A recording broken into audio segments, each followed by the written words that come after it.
Bom dia, meus amados irmãos, minhas irmãs. Saúdo a todos com a graça e a paz do nosso Senhor Jesus Cristo. Eu estou feliz por estar aqui com os irmãos para mais uma lição da Escola Bíblica Dominical. Eu gostaria de expressar meus sentimentos também por aqueles que estão sofrendo a perda de entes queridos neste período difícil da pandemia. Anteontem perdemos nosso querido pastor Carlos Alberto. Ele tinha perdido o filho já há 2 meses atrás e a família ainda estava em luto. Irmã Damiana, Douglas, Dorcas, Gisele, os netos. E eu estive com o pastor Aldimar no culto fúnebre na Igreja Batista Jardim Novo Mundo. É muito triste a gente acompanhar as histórias daqueles que estão perdendo entes queridos. E nós mesmos estamos em risco diante desse vírus maldito que está ceifando tantas vidas. Cremos no propósito de Deus em todas as coisas. Cremos no propósito de Deus, incluindo o sofrimento e o mal. Por isso nós glorificamos a Deus. E as vidas que estão sendo ceifadas não estão ceifadas pela doença.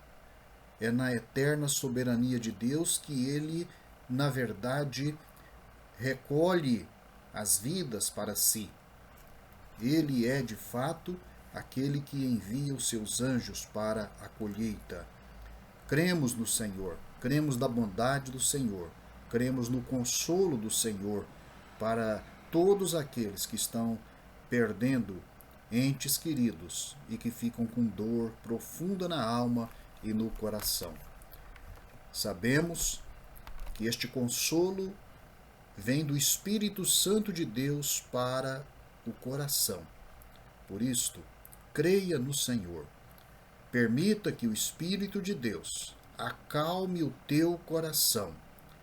Aquietai-vos e sabei que eu sou Deus, diz o Senhor no Salmo 46. Aliás, o Salmo 46 é um salmo muito oportuno para estes momentos de lutas, de perdas, de labutas que nós estamos atravessando. Porque no meio de toda a confusão do mundo, Deus nos diz: aquietai-vos e sabei que eu sou Deus. Meus queridos irmãos, a lição de hoje é uma lição preciosa. Nós estamos estudando nesse trimestre a respeito das características de Deus, dos atributos de Deus, dessas obras preciosas que Deus opera em favor da humanidade. E hoje o assunto é a salvação. Deus é Salvador. Ele é aquele que criou, é aquele que administra a liberdade humana e os eventos do mundo, e ele é aquele que proveu desde a eternidade a salvação para aqueles que ele criou à sua imagem e semelhança. Antes da fundação do mundo, Jesus morreu no coração de Deus pelos nossos pecados. Significa que a criação ela foi fundamentada em Cristo, na vida de Cristo, na sua morte e ressurreição. Nós estamos dentro de um processo da soberania de Deus que nos conduz e que nos leva para a redenção pelo processo de salvação que ele já planejou antes da fundação do mundo. Nós não estamos à deriva, nós não estamos como um barco no meio da tempestade sem direção. Nós estamos dentro de um barco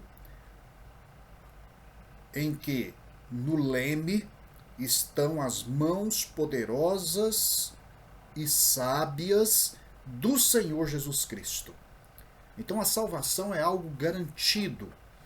não porque nós sejamos merecedores ou porque temos a capacidade de colocar a salvação em movimento, mas é porque nós fomos já criados pelo nosso Deus com as condições para responder a esta salvação gloriosa na eventualidade de pecarmos contra o Senhor, como aconteceu no Jardim do Éden, como aconteceu com Adão e Eva, como aconteceu com toda a humanidade.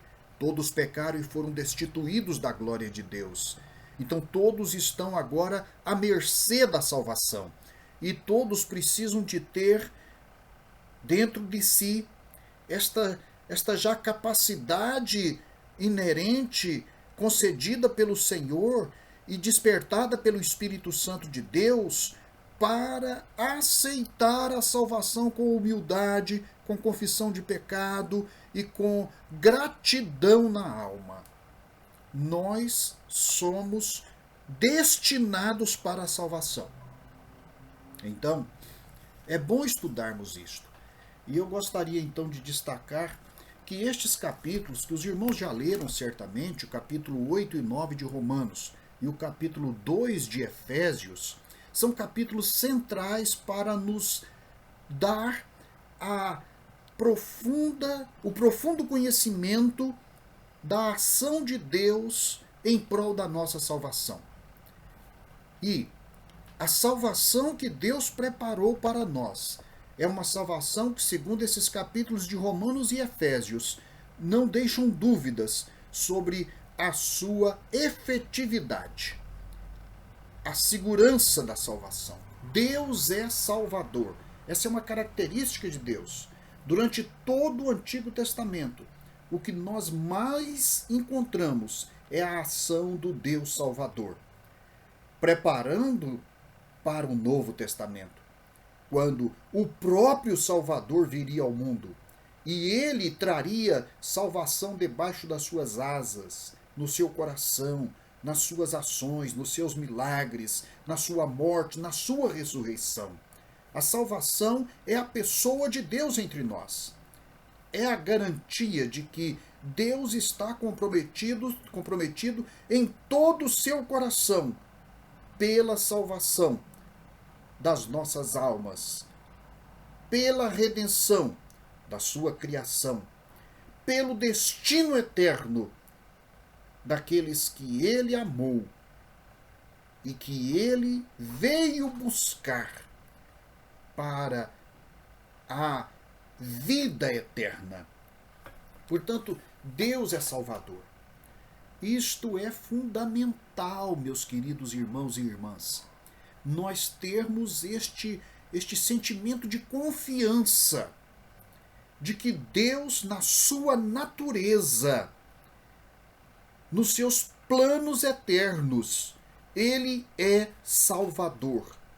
Ou seja, ele é aquele que busca as nossas vidas quando estamos na perdição, quando estamos sob a destruição, quando estamos na escravidão. Ele é aquele que nos busca para a sua redenção.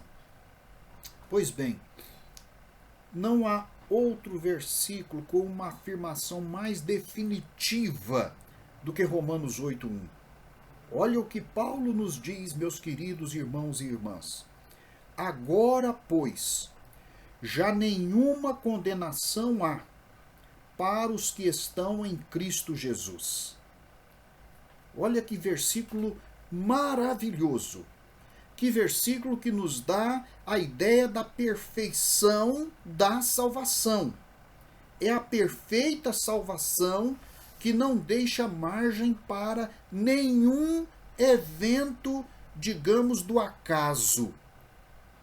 Não há possibilidade de contradição, de reversão, de regressão, de contrariar a vontade de Deus, como está aqui na palavra. Nenhuma condenação há para os que estão em Cristo Jesus. Esta palavra vem do juiz. Deus é o juiz de todos nós. Deus é o juiz de toda a humanidade. Deus é o juiz de toda alma. E ele diz: nenhuma condenação. Ou seja, eu, diz o Senhor, o juiz, diz o Senhor, estou declarando, diz o Senhor, que nenhuma condenação há para aqueles que estão em Cristo Jesus. Jesus Cristo é a solução definitiva para a nossa salvação. Por quê? Porque Deus nos amou quando nós éramos ainda pecadores. E a lição de hoje, então, começa dizendo que a segurança da salvação é o tema do capítulo. Tamanha salvação não pode ser circunstancial. Eu gostei deste termo, circunstancial. Circunstancial é alguma coisa que se faz para resolver um problema momentâneo, imprevisto. Então, dentro de uma circunstância que você não pode prever, surge uma dificuldade e você busca uma solução para resolver aquela dificuldade que apareceu.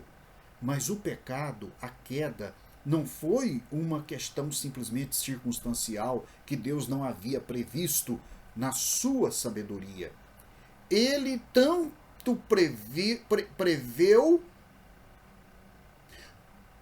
quanto proveu a solução de antemão. Isso é predestinação.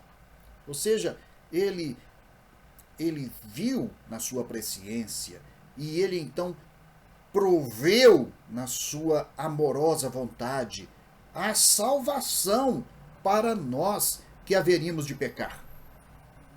E todo aquele que crê, todo aquele que recebe esta salvação, pode estar seguro que nenhuma condenação haverá para aqueles que estão em Cristo Jesus. Então, a lição nos mostra que isto foi feito de modo perfeito, através de um sacrifício perfeito. Isto foi um ato de justiça pleno, um ato pleno de justiça. Isso deu, então, a nós uma nova vida, uma nova chance, uma nova oportunidade, uma nova perspectiva, uma nova esperança. Uma vida marcada agora por vida e paz. Verso 6, porque o pendor da carne dá para a morte, mas do Espírito para vida e paz. O Espírito Santo que opera em nós, que habita em nós, ele produz vida e paz. Portanto, é uma vida no Espírito. Nós temos que entender a dinâmica da vida cristã. A vida cristã, ela ganha um upgrade, ela ganha uma ascensão pela presença do Espírito Santo em nossos corações. Diz o verso 9, vós, porém, não estáis na carne, mas no Espírito, se de fato o Espírito de Deus habita em vós. Nós cremos que o Espírito Santo de Deus habita em nós. Por que cremos? Porque nós temos confiança de que no dia em que nós confessamos os nossos pecados e entregamos nossa vida a Jesus Cristo, Ele fez a parte dele. Ele enviou aos nossos corações o seu Espírito Santo.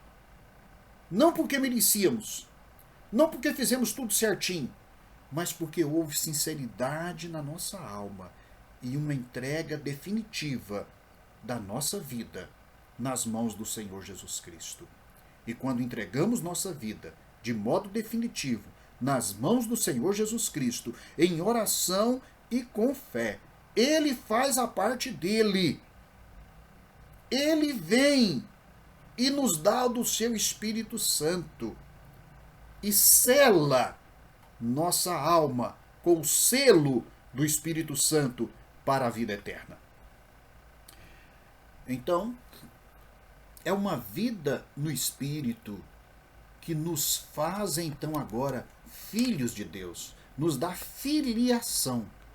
Ora, isto é algo maravilhoso, porque a filiação, ela não aceita digamos, rescisão. Quando Deus nos coloca no livro da vida e nos recebe como filhos, não há rescisão para isso. Não é possível alguém ir lá e apagar o nosso nome do livro da vida. Não é possível alguém nos tirar das mãos de Deus. Ninguém, nenhum poder. E isso Romanos 8 vai mostrar. Ele nos faz seus herdeiros e co-herdeiros com Cristo. Herdeiro é algo definitivo. Nós herdamos não riquezas, nós herdamos natureza. Nós herdamos a natureza de Deus.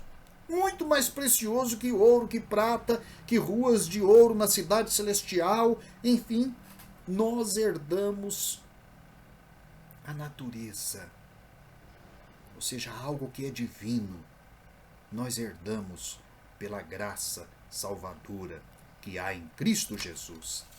Então, a salvação de Deus nos enche também de esperança. Eu coloquei ali no quadro, para os irmãos visualizarem, né?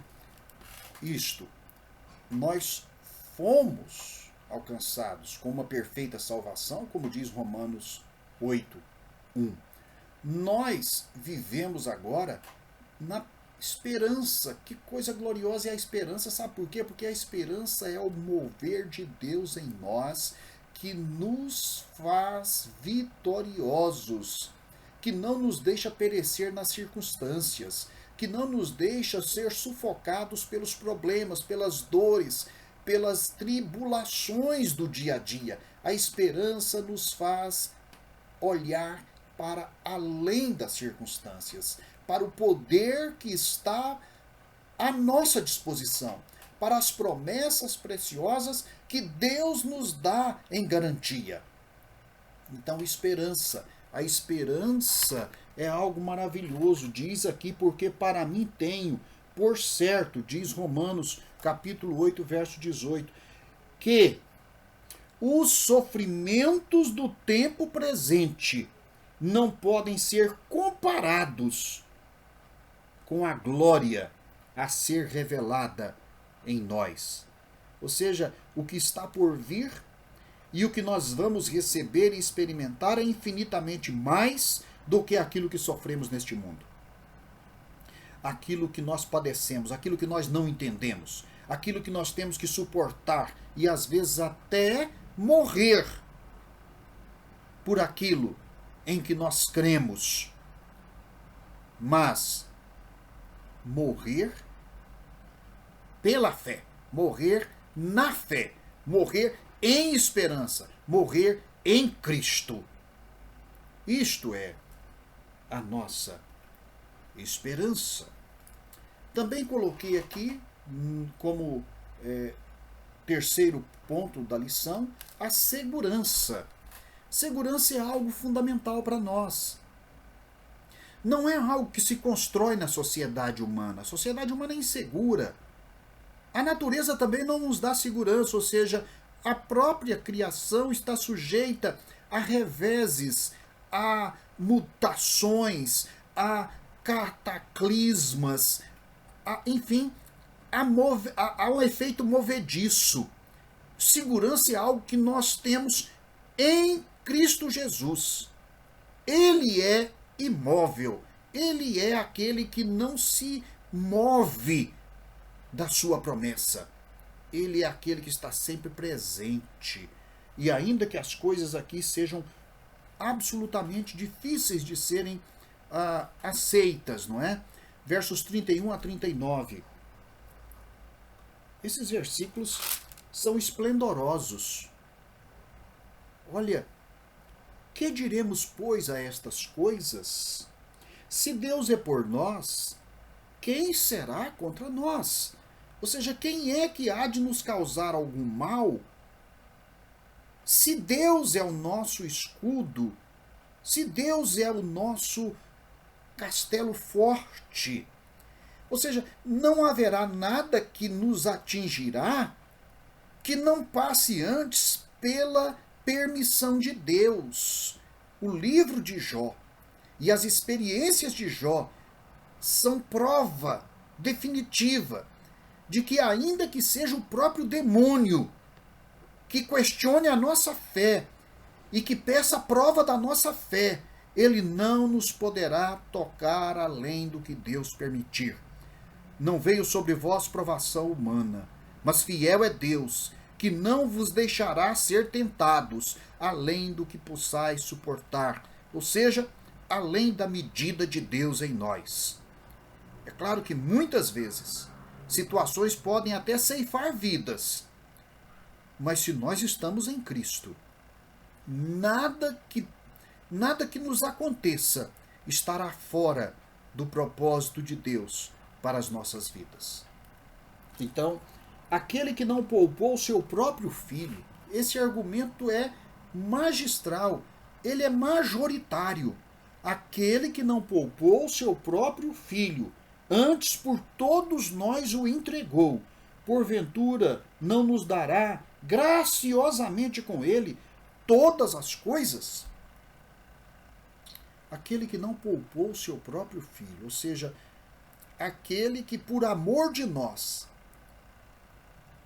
teve a disposição de sacrificar o próprio filho, como agora ele vai permitir que outros poderes, que outras forças, que outras questões, até demônios e diabo, possam interferir nisto, possam tocar naquilo que é dele, possam, digamos, ferir aquilo que é dele, pelo qual ele deu seu próprio filho.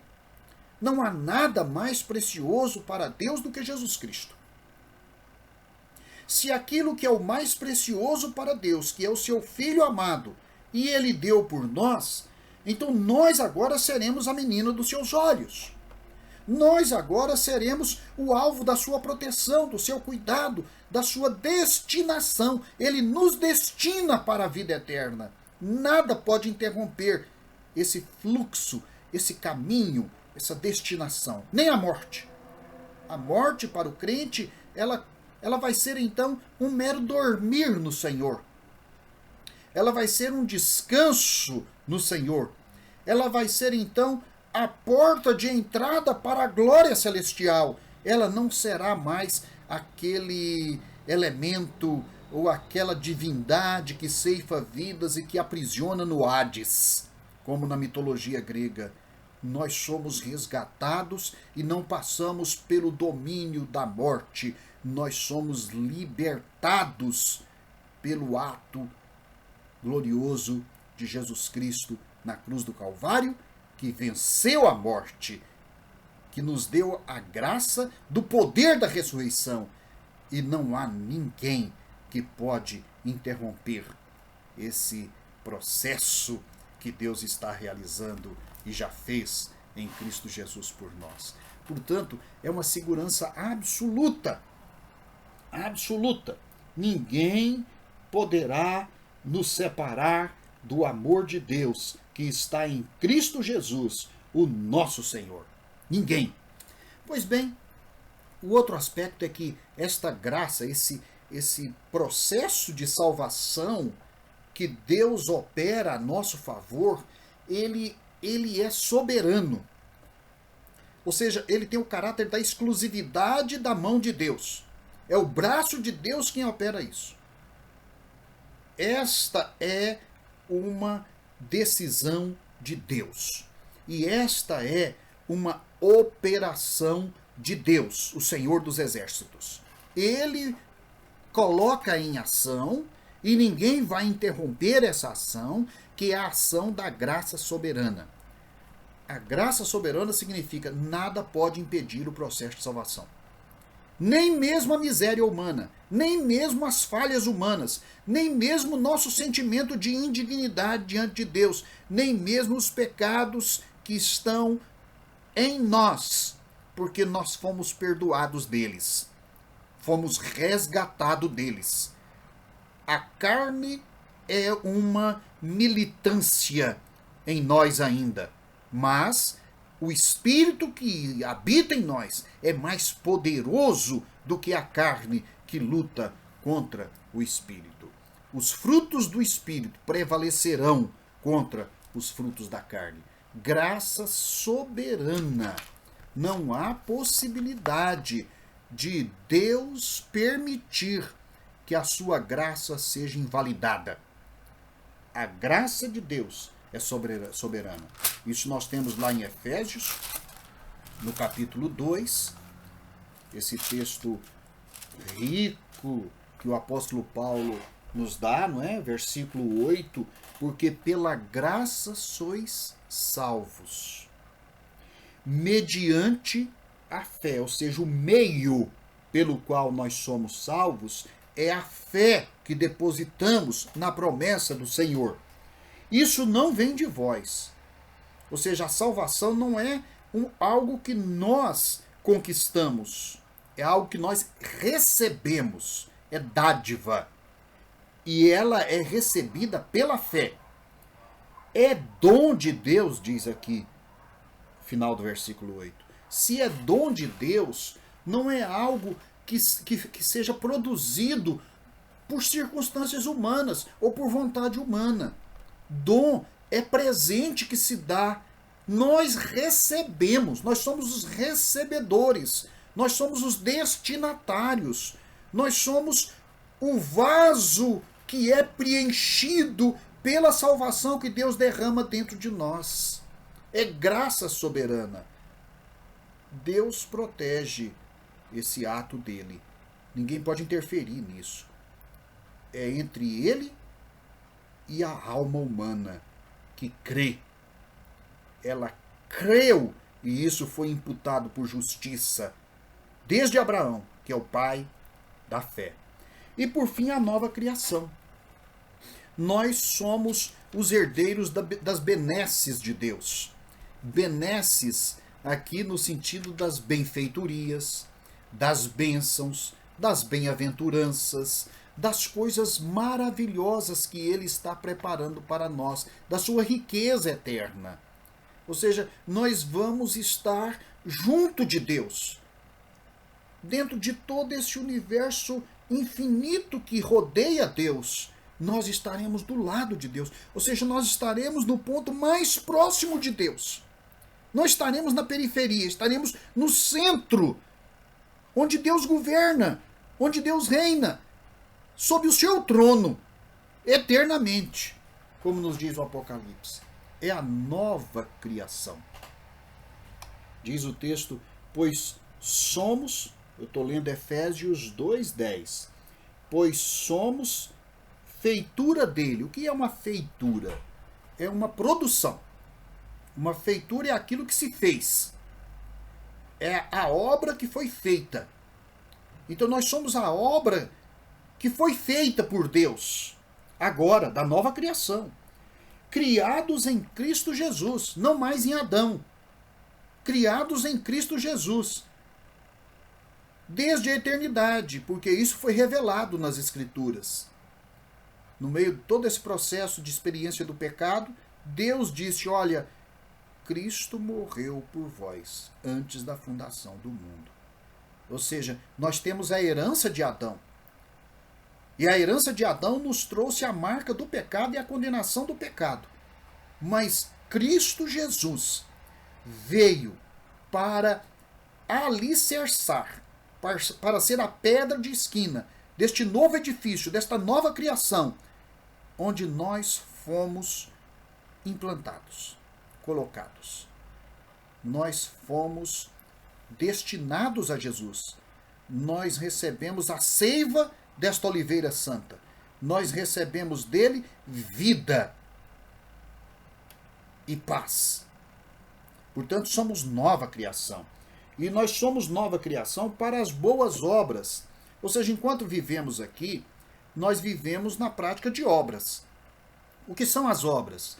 São o resultado das nossas ações, das nossas deliberações, dos nossos projetos, daquilo que nós intentamos fazer e fazemos ou não, daquilo que nós desejamos, sonhamos, praticamos, a expressão do que somos. Mas não devemos nos esquecer de que aquele que é servo do Senhor e está sob a direção do Senhor precisa de agir de acordo com a vontade do Senhor, pedir a direção do Senhor. Não diga, eu irei, eu farei, amanhã vou fazer tal viagem, vou negociar isso ou aquilo. Diga antes, se Deus quiser e permitir. Se Deus quiser e permitir, farei isto ou aquilo outro, diz Tiago. Pois bem, Deus preparou estas boas obras, ou seja, Ele preparou um modo de vida para nós. Ele preparou uma nova maneira de viver para nós. Ele preparou de antemão, ou seja, em sua presciência. Em sua presciência, Ele preparou os padrões, as modalidades de vida e de vida em boas obras para nós. Preparou para que andássemos nelas. Ou seja, é um caminho, andar nelas, é um caminho. O caminho é Jesus Cristo. Portanto, o caminho é andar como Jesus andou, é fazer como Jesus fez, é pensar como Jesus pensou, é responder como Jesus respondeu, é ver como Jesus viu, é amar como Jesus amou, é andar como Jesus andou. E assim, nós experimentaremos a obra desse Deus Salvador. Que Deus abençoe os irmãos, que Deus abençoe nosso domingo e que todos nós estejamos sempre confiantes nesse Deus Salvador. Jamais Ele vai nos decepcionar. Ele é um Deus que salva continuamente, em todo momento, onde você estiver. Esteja onde estiver, esteja acontecendo o que for que esteja para acontecer, Deus é o nosso Salvador pessoal. Jesus Cristo está conosco até a consumação dos séculos. Que Deus nos abençoe. Que Deus abençoe a sua vida. Amém.